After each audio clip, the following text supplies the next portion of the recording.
بحث نے طول پکڑا تو سیٹ ڈھیلا پڑنے لگا۔ اس نے ملازم بدری پرساد سے پوچھا کہ چوکیدار پیارے لال کہاں ہے؟ وہ اے سی پر یہ ظاہر کرنے کی کوشش کر رہا تھا کہ رائفل کے بارے میں اصل معلومات چوکیدار کے ہی پاس ہیں اور عین ممکن ہے کہ رائفل مرمت ہو کر واپس آ چکی ہو۔ بدری پرساد نے اپنے سیٹ کی ہدایت پر چوکیدار کو ڈھونڈنے نکل گیا۔ سیٹ رام داس نے کمشنر سے کہا، چلے نشست گاہ میں چل کر بیٹھتے ہیں۔ سیٹ کا ارادہ صاف ظاہر ہو رہا تھا۔ وہ چاہتا تھا کہ اے سی اور پولیس والے یہاں سے ٹل جائیں تو ماگھی رام رائفل لے کر باہر آ جائے۔ یہ رائفل نشست گاہ میں جا کر اے سی کو ملاحظہ کرا دی جائے۔ بڑے نازک لمحات تھے یہ۔ میں اس موقع پر کوشش کرتا تو باہر کھڑی پولیس کو اپنی طرف متوجہ کر لیتا، لیکن پولیس کو متوجہ کر لینا اپنی جگہ ایک مسئلہ تھا۔ شیخ عاصم میرا دشمن تھا تو انڈین پولیس بھی سجن نہیں تھی۔ وہ لوگ فرید کوٹ کے گلی کوچوں میں باولے کتوں کی طرح استاد جہانی کو ڈھونڈتے پھر رہے تھے، جو زر و جواہر سے بھرا ہوا ٹرک لے کر ہندوستانی علاقے میں داخل ہوا تھا اور فرید کوٹ میں خون ریز ہنگامے کا سبب بنا تھا۔ ابھی میں اسی ادھیڑ بن میں تھا کہ کمرے کے دروازے کے باہر ایک لرزہ خیز نسوانی چیخ سنائی دی۔ یہ چیخ اسی دروازے سے سنائی دی جو عمارت کے اندرونی حصے کی طرف کھلتا تھا اور جس سے گزر کل رات میں سریتا کے کمرے میں گیا تھا۔ چیخ کی آواز اور خاص طور سے نسوانی چیخ کی آواز بہت تیز اور باریک ہوتی ہے۔ آواز کی شناخت کرنا اکثر مشکل ہوتا ہے۔ عین ممکن تھا کہ چیخنے والی سریتا ہی ہو، مگر میں پہچان نہیں سکا۔ چیخ بلند ہوتے ہی ماگھی رام کا رنگ فق ہو گیا۔ اس نے ہراساں نظروں سے پہلے اندرونی دروازے کی طرف اور پھر بیرونی دروازے کی طرف دیکھا۔ یقیناً باہر کھڑے پولیس والے بھی چوکنا ہو چکے تھے۔ اے سی نے پوچھا، یہاں کون بند ہے سیٹ صاحب؟ کوئی نہیں، معلوم نہیں کون چیخا؟ شاید کوئی نوکرانی ہوگی، بدری پرساد بولا۔ اس کمرے کا دروازہ کھلوائیں سیٹ صاحب، کسی پولیس آفیسر نے حکم دیا۔ میرا خیال ہے آپ اپنی حدود سے تجاوز کر رہے ہیں۔ یہ سیٹ عاصم کی آواز تھی۔ وہ بڑی طرح دار انگلش میں گویا ہوا۔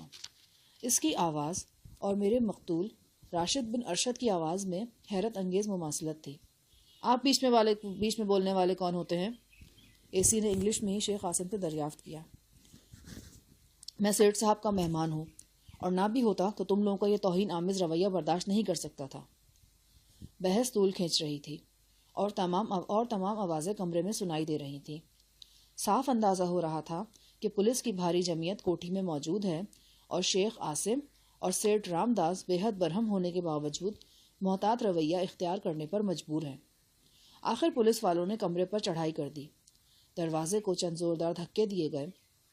دروازے کو صرف چٹخانی چڑھائی گئی تھی۔ وہ اکھڑ گئی اور پولیس والے دندناتے ہوئے اندر گھس آئے۔ ان میں انسپیکٹروں کے علاوہ چند کانسٹیبل اور ہیڈ کانسٹیبل بھی تھے۔ ماگھی رام کو رائفل بدست اور مجھے لہو لہان دیکھ کر پولیس والوں نے بھی اپنی رائفلیں سیدھی کر لیں۔ ایک انسپیکٹر نے آگے بڑھ کر اپنے ریوالور کی نالی ماگھی رام کی کنپٹی سے لگا دی اور اس کے ہاتھوں سے 222 چھین لی۔ اتنے میں اے سی صاحب بھی اندر آ گئے۔ وہ درمیانے قد کے گورے چٹے صاحب تھے، عمر 40 کے قریب رہی ہوگی۔ انہوں نے بغور مجھے دیکھا اور پوچھنے لگے، لڑکی کہاں ہے؟ وہ شاید اس والے کمرے میں ہے، میں نے جواب دیا۔ اے سی صاحب اور پولیس انسپیکٹر ان کمروں کے اندرونی دروازے کی طرف متوجہ ہو گئے۔ چند کانسٹیبل مجھے بازوؤں سے پکڑ کر باہر لے آئے۔ میرے ہاتھ بدستور ہتکڑی میں جکڑے ہوئے تھے۔ کرتے کا گریبان پھٹ چکا تھا، ہونٹوں سے خون بہہ رہا تھا اور ایک جانب کی پسلیوں میں انگارے سے بھرے ہوئے تھے۔ شیخ عاصم کی پرانی چوٹوں سے بھی خون رس رہا تھا۔ اس نے پولیس کی آمد سے قبل مجھے اتنے جوش و خروش سے زد و کوب کیا تھا کہ اپنے زخموں کے بقیے بھی ادھیڑ لیے تھے۔ ممکن تھا وہ اسی طرح مجھے جان سے مارنے کا ارادہ رکھتا ہو۔ پولیس کے درمیان کچھ دیر خسر پھسر ہوتی رہی۔ پھر مجھ پر یہ انکشاف ہوا کہ مجھے بطور استاد جہانی پہچان لیا گیا ہے۔ ایک موٹا تازہ پولیس افسر جس کے کندھے پر انسپیکٹر کے پھول لگے تھے میرے قریب آیا اور غور سے میری آنکھوں میں جھانکتے ہوئے بولا، چلو استاد جہانی، گاڑی میں بیٹھو۔ میں ایک طویل سانس لے کر رہ گیا۔ اے سی سمیت پولیس کا تمام عملہ مجھے حیرت آمیز دلچسپی سے دیکھ رہا تھا۔ میرے ہاتھ پابند تھے، اس کے باوجود 2 کانسٹیبلوں نے مجھے گن پوائنٹ پر رکھ لیا اور کوٹھی کے گیٹ کی طرف لے چلے۔ یوں محسوس ہو رہا تھا جیسے وہ لوگ ایک دم باقی ساری باتیں بھول گئے ہیں۔ گمشدہ رائفل، لڑکی کی چیخ، رام داس کی دروغ گوئی، شیخ عاصم کی مداخلت، انہیں کچھ یاد نہیں رہا۔ میرے اطراف میں رائفلوں کی کھڑکھڑاہٹ اور وزنی بوٹوں کی ٹھک ٹھک تھی۔ 20-30 قدم چل کر میں اس کوٹھی سے باہر نکل آیا جہاں دین دھرم اور شرافت کے ساتھ پردوں کے اندر ایک گناہگار لڑکی رہتی تھی۔ معلوم نہیں اسے گناہگار کہنا درست بھی تھا یا نہیں۔ یہ بھی ممکن تھا کہ میں نے کل رات صرف ایک خواب دیکھا ہو، لیکن نہیں، وہ خواب نہیں تھا، اور نہ ہی وہ چیخ خواب تھی جو تھوڑی دیر پہلے مجھے سنائی دی تھی۔ میں اس چیخ کے بارے میں کبھی نہ جان سکا کہ وہ کس کی تھی اور کیوں ابھری تھی، لیکن ایک یقین سا ہے کہ وہ سریتا ہی کی چیخ تھی۔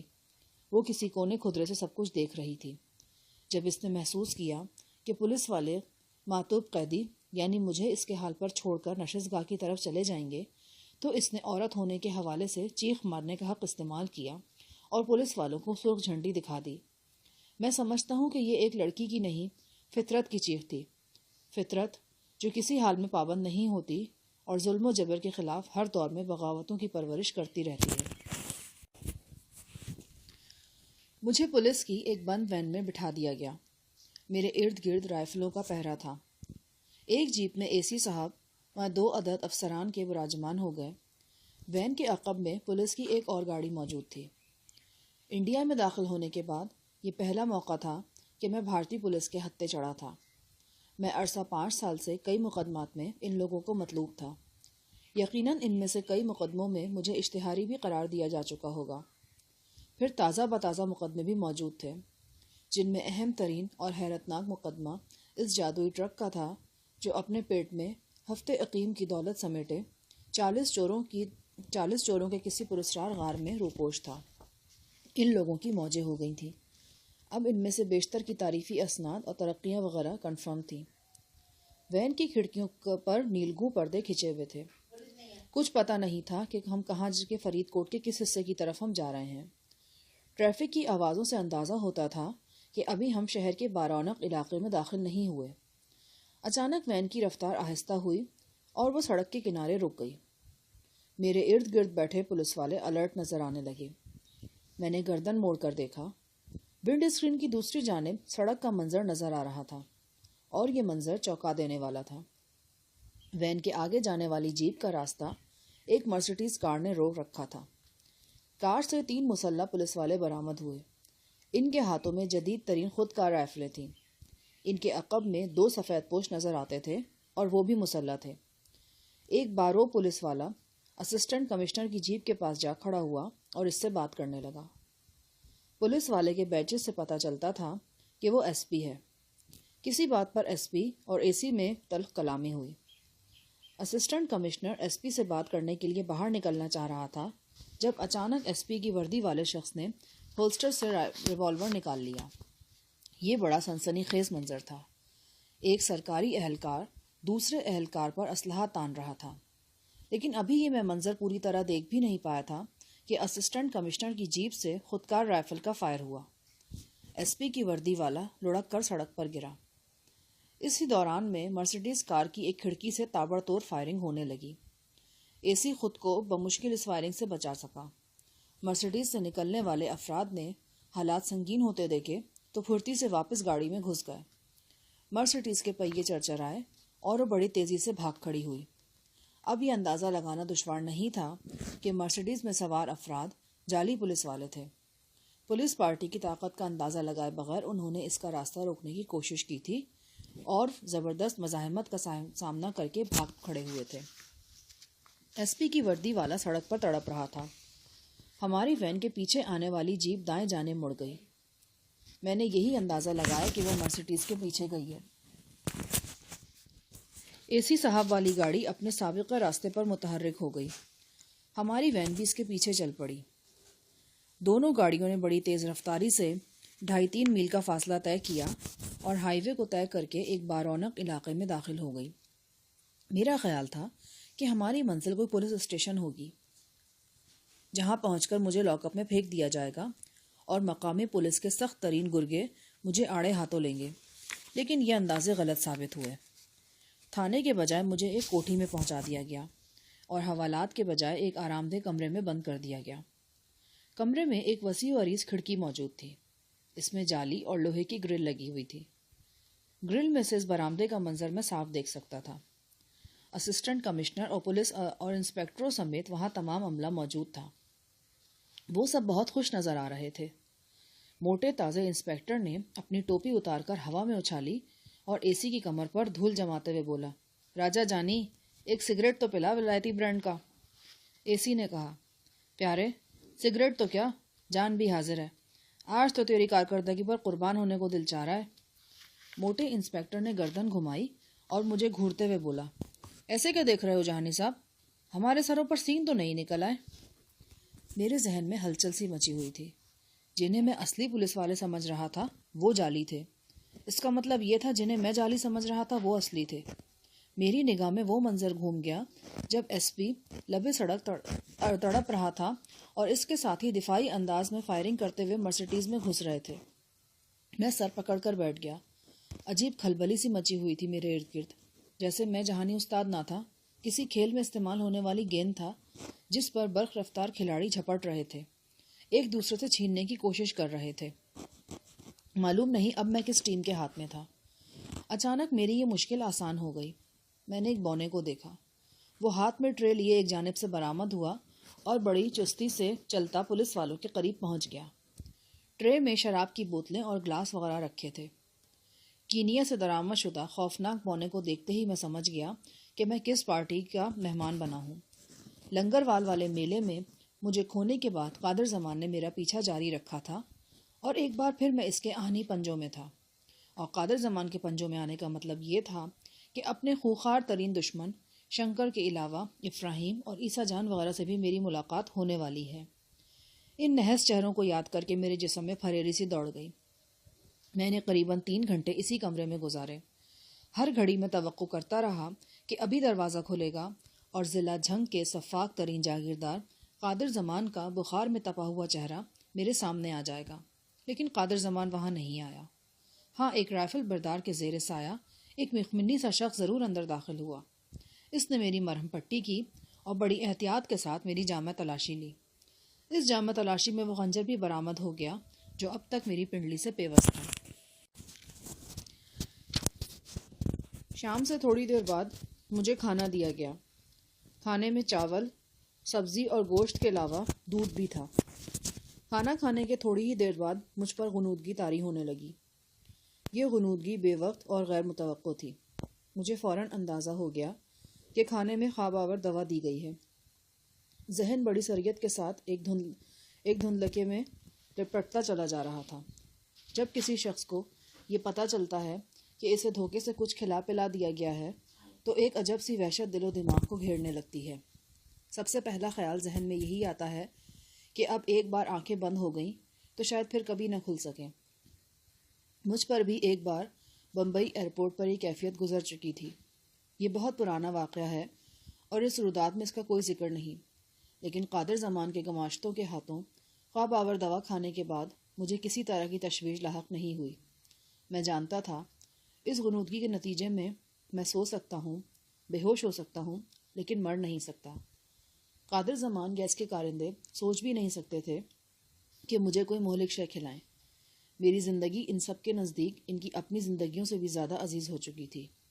میں مر جاتا تو انہیں اس دولت کا پتہ کون بتاتا جو جھنگ کی حویلی سے نکلی تھی اور اپنے پیچھے ہنگاموں کا غبار چھوڑتی کسی نامعلوم تاریکی میں گم ہو گئی تھی۔ ان کے نزدیک میری حیثیت اس کنجی کی سی تھی جو ایک بہت بڑے خزانے کو لگتی تھی اور ان پر دنیا میں جنت کے در وا کر سکتی تھی۔ وہ اس کنجی سے محروم ہونے کا تصور بھی نہیں کر سکتے تھے۔ میں کامل اطمینان سے بستر پر لیٹ گیا، آنکھیں بند کر لی اور خود کو ہر دم پھیلتی اور گہری ہوتی تاریک دھند کے سپرد کر دیا۔ دوبارہ آنکھ کھلی تو میں نے خود کو ایک جہازی سائز کی مسحری پر پایا۔ بدن میں عجب سی نقاہٹ بھری ہوئی تھی۔ سب سے پہلا خیال ذہن میں یہی آیا کہ میں کافی دیر بعد ہوش میں آیا ہوں۔ میں نے اپنے لباس پر نگاہ دوڑائی۔ یہ وہ لباس نہیں تھا جو میں نے پہلے پہن رکھا تھا۔ وہ لباس خون آلود ہو چکا تھا اور قمیض بھی شیخ عاصم کے غیظ و غضب کی زد میں آ کر پھٹ گئی تھی۔ اس لباس کی جگہ اب میں ایک آرام دہ کرتے پاجامے میں ملوث تھا۔ میں نے وقت دیکھنے کے لیے وال کلاک پر نگاہ دوڑائی۔ 16 تاریخ تھی اور گھڑی 9 بجے کا وقت بتا رہی تھی۔ میں ششدر رہ گیا۔ پورے 48 گھنٹے بعد آنکھ کھلی تھی میری۔ مجھے یہ کمرہ کچھ جانا پہچانا محسوس ہوا۔ ایک مانوس خوشبو اٹھ رہی تھی در و دیوار کے اندر سے۔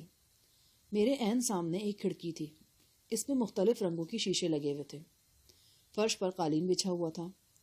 اچانک میرے جسم کو ایک جھٹکا سا لگا اور میں مسیری پر اٹھ کر بیٹھ گیا۔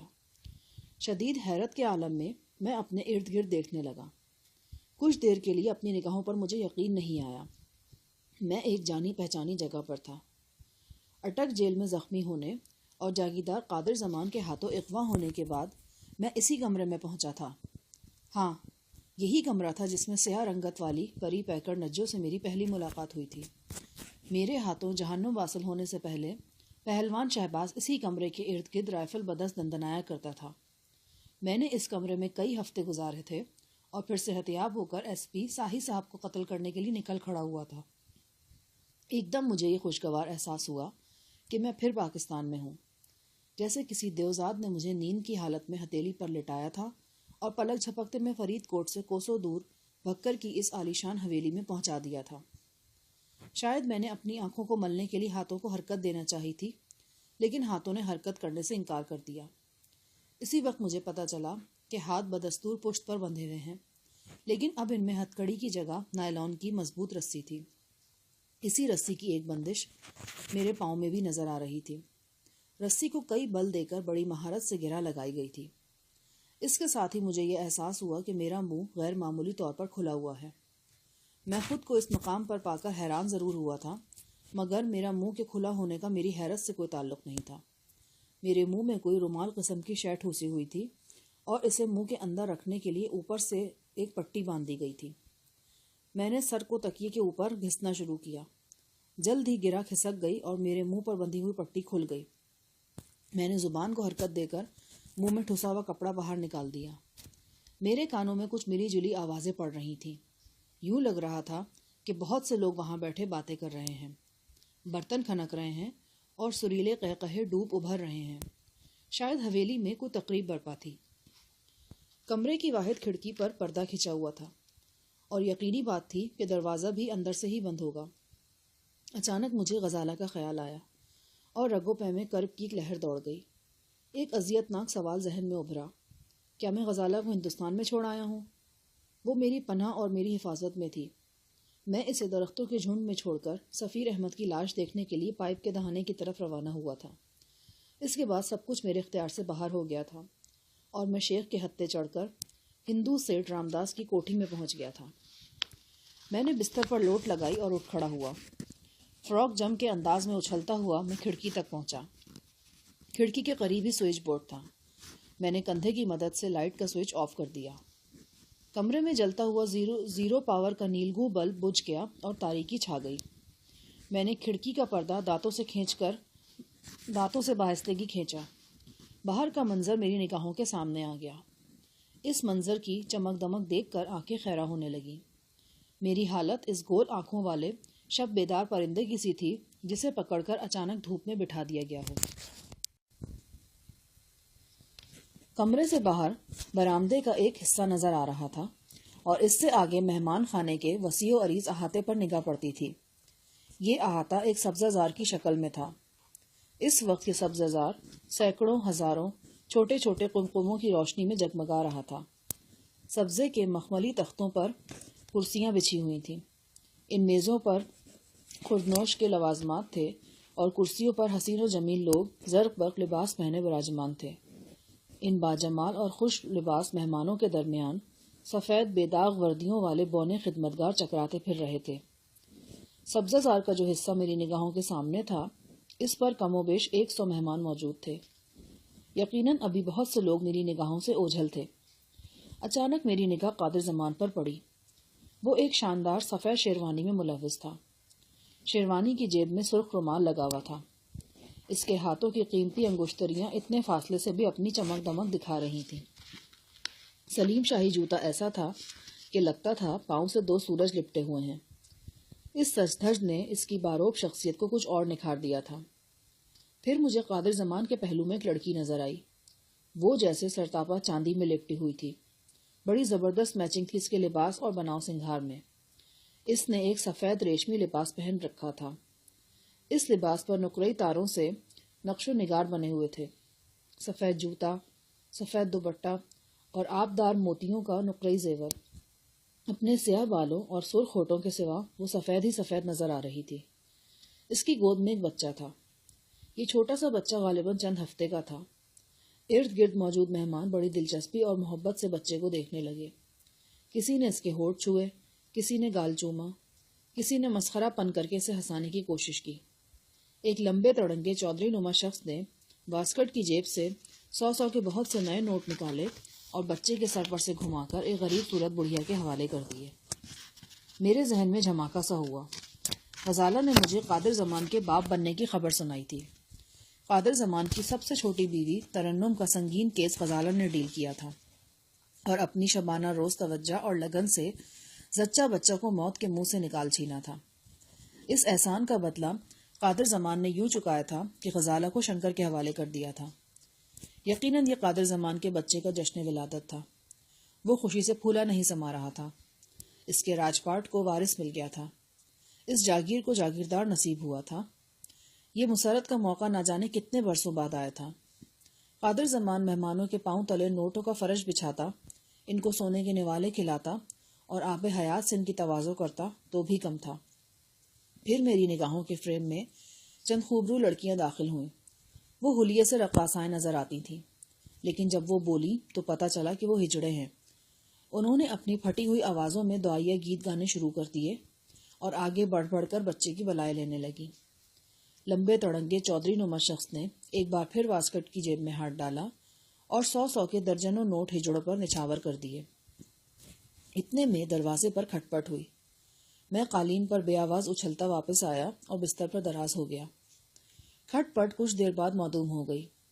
میں وہیں بستر پر پڑا موسیقی اور شور و غل کی ملی جلی آوازیں سنتا رہا. کچھ دیر بعد وقفے وقفے سے کسی زوردار قہقہے بلند ہونے لگے.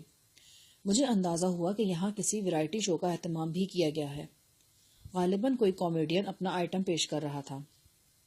میں ایک بار پھر بستر سے اٹھا اور اچھلتا ہوا کھڑکی تک پہنچا. سبزہ زار کا اسٹیج میری نگاہوں سے اوجھل تھا، لہٰذا میں وہاں کا منظر دیکھنے سے محروم رہا. کھڑکی کے بالکل پاس برآمدے میں بھی چند میزیں لگی ہوئی تھیں. ایک تنہائی پسند جوڑا ایسی ہی میز پر بیٹھا راز و نیاز کی باتیں کر رہا تھا.